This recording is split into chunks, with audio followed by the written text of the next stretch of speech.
If you've been following Depp and Heard, that's probably where you know about this person, Dan Wooten, who wrote some not so nice things about Johnny in The Sun, and now Dan has got allegations out against him like Johnny did. But we know the ones against Johnny were proved false.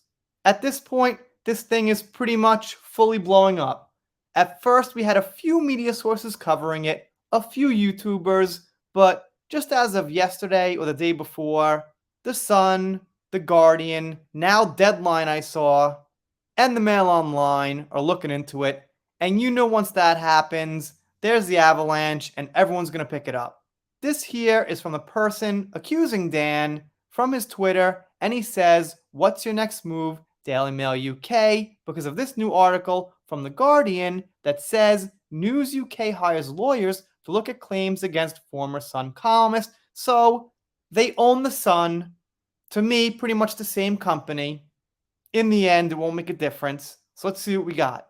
Here's the article. News UK hires lawyers to look at claims against former Sun columnist Mr. Danny Boy Wooten.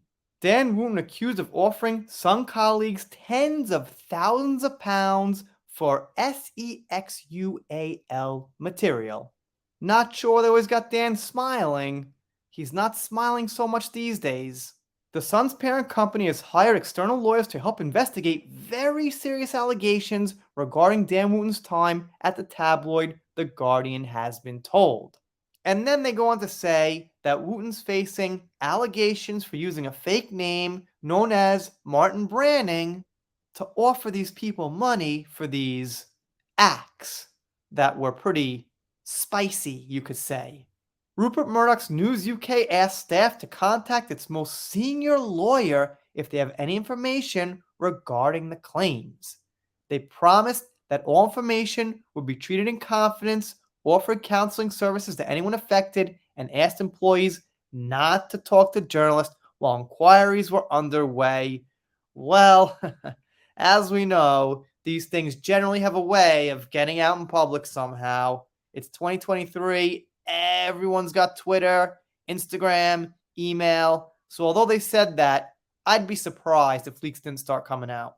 Employees were told that matters reported are obviously very serious and include allegations that certain actions of Mr. Wooten may have affected some members of staff at the Sun. Imagine at the time Dan was blaming Johnny. He was doing this stuff. And he was blaming Johnny and doing all this stuff on the surface to get all the attention or any possible attention away from Martin Branning. Just my personal, silly little theory. They said they hired an external legal counsel to assist with the investigation. They mentioned Dan writes for the Mail Online, aka the Daily Mail, I think. Always get them mixed up, but I'm pretty sure, same company. And they say that the Mail Online will also be looking into this, which we found out about a day ago.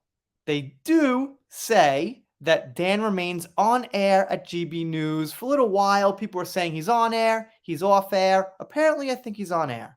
They mentioned a 6-minute video, which I still haven't covered because other stuff keeps coming up, but I probably will. Anyway, what else we got? Right, they mentioned a few things he said in the video. Notably, he's the victim of a witch hunt, and he's in the middle, as he puts it, which is kind of silly to me. Everything is about him and what he did.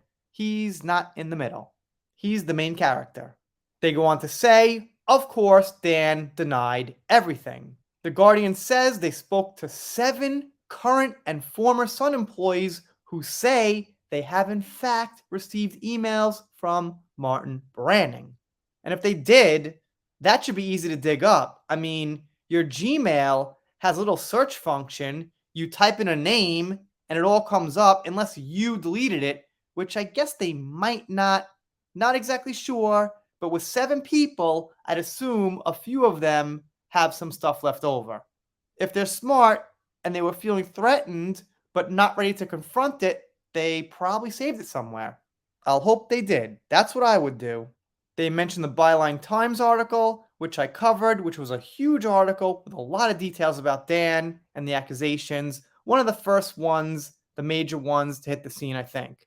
They mention once again Dan's video. He said he is a victim of cancel culture. And let's not forget, of course, Johnny, according to him, wasn't a victim, right?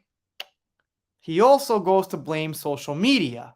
Of course. Not, GB News, The Guardian, The Sun, Mail Online, all these articles. Of course, it's the fault of social media.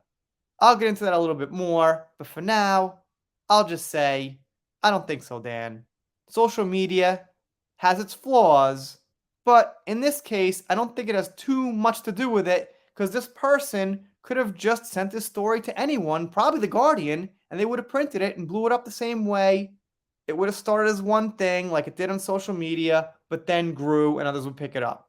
Dan also urged people to ignore the cesspit of Twitter, the place where his accuser can directly communicate. Of course, he'd want people to ignore that. No thanks, Dan. Actually, I'm following the guy who's accusing you because we want to know from the horse's mouth what's going on directly before the media picks it up. So I'll ignore Dan's advice to ignore Twitter. How about that? The other new thing they have here is they said they heard from inside sources people felt very uncomfortable at Dan's 9 p.m. show, which I don't doubt. No matter what, I'm sure it was pretty uncomfortable. So that's it for this article here. It's a new development, and I gotta imagine this will keep getting bigger and bigger. Already, like I mentioned, so many more people picking it up in the last, 2 or 3 days. Let me know what you think down below, doing pop culture, entertainment, things like that. If you're not subscribed here, consider it. If you don't, I'll be sad, but I'll get over it. See you next time.